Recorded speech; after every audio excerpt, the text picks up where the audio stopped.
سلامونه نیکې هیلې دوستانو، ښه راغلاست. هرکلی تاسو ته وایو دا چې نن سبا په فیسبوک کې د میسنجر په هکله باندې اوازه ده چې یو خبره خپره شوې ده چې میسنجر ستاسو او شخصي عکسونه، فامیلي عکسونه چې ستاسو کوم په ګلري کې پرته وي د موبایل، هغه له نورو دوستانو سره شریکوي، تاسو افشا کوي، ستاسو له رازونو پردې اوچتوي. نو مناسبه مې وګڼله چې د دې په باره کې تاسو ته یو ورکوټی کلیپ برابر کړمه. نو هغه خبره داسې ده چې تاسو کله میسنجر ته راشئ، په میسنجر کې دلته لیکلي وي چې اټ یور ډے دغلته. نو که ستاسو دلته غواړئ چې خپل یو عکس دلته ولګوئ، دلته ګلرۍ نه عکس لګول کېږي. نو دلته زه راځم، خپل یو عکس انتخابوم، دغه عکس دا زه په خپل ډی کې لګوم، مای ډی کې.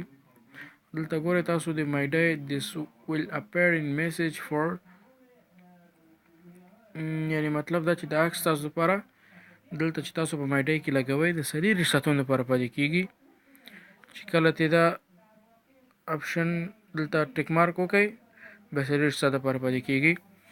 نو که تاسو اوس دلته خپل مرکز انتخابوئ، مثلا زه غواړم چې د خپل د عکس مای ډی چې زه کوم شیر کوم دلته عکس پرېږدم، هغه د مرکز تجارتي ازلیار په نوم یو آی ډي د دې سره موسی فاضلي سره محمد آغا محبت او ذکي الله امینی او جنرال جهانگیر نعیم خان او شمس الله صافی، شیرشاه قاضي زاده، میرویس اتل، هغه کوم ملګري چې زه سلیک کوم نو هغې سره دا عکس شریک شي، او کوم یو چې سلیک نه دي هغې سره نه شریکېږي.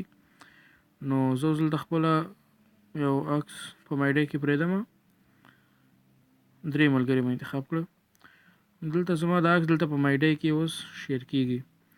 دغه عکس چې کوم دلته راشي غیر زما د 3 ملګرو نه بل سړی نشي کتلی. چې کله تاسو دلته عکس شیر کوئ په مای ډی کې پرېږدئ، هغه دلته کوم کسان چې تاسو انتخاب کړي وي، لکه اوس ما په خپل سلیکشن کې موسی فاضلي، احمد کیچي په نوم باندې او ذکي الله امینی دا عکسونه ما د سره دغه کړه. نو اتومات ډول دلته چې کله په مای ډی کې شیر شي دې 3 کسانو ته ځي. هغې چې کله په مای ډی کې وګوري نو که به مثلا که هغې خوښ کړي یا لایک عمل ته ورکړي یا بل څه هم تاسو په میسج کې راځي، نو دا خبره غلطه ده چې ستاسو عکسونه د نورو خلکو سره شریکوي او ټول ملګري داسې دي او شریکوي او عکسونه مې افشا کوي. دا یو غلط توطیې دی چې زموږ اکثره ورونه چې البته جاهلان به ورته ووایو چې نه پوهېږي خو صرف یو پوسټ کوي په فیسبوک کې د دې لپاره چې لایک او کمنټ او مردم ازاري ده او یو رشخند په فیسبوک کې جوړ دی، زموږ استاد پښتنو جوړ کړی دی او نه پوهېږم څه ووایو. خو مطلب دا چې ستاسو د ښه پوهاوي دپاره ما مناسب وګڼله چې تاسو یو کلیپ جوړ کړم چې تر څو تاسو ښه پوه شئ او په زړه کې کومه ویره چې وي هغه لرې شي د میسنجر په هکله باندې.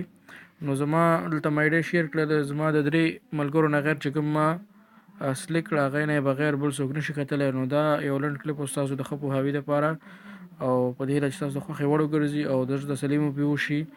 نو په آینده کې به انشاءالله همداسې د فیسبوک په هکله د موبایل په هکله باندې ښایسته معلوماتي ویډیوګانې تاسو سره شریکوو تر څو تاسو مستفید شئ او د ورکوټي مشکل دپاره کمپیوټر والا ته زیاتې پیسې ورنه کوي.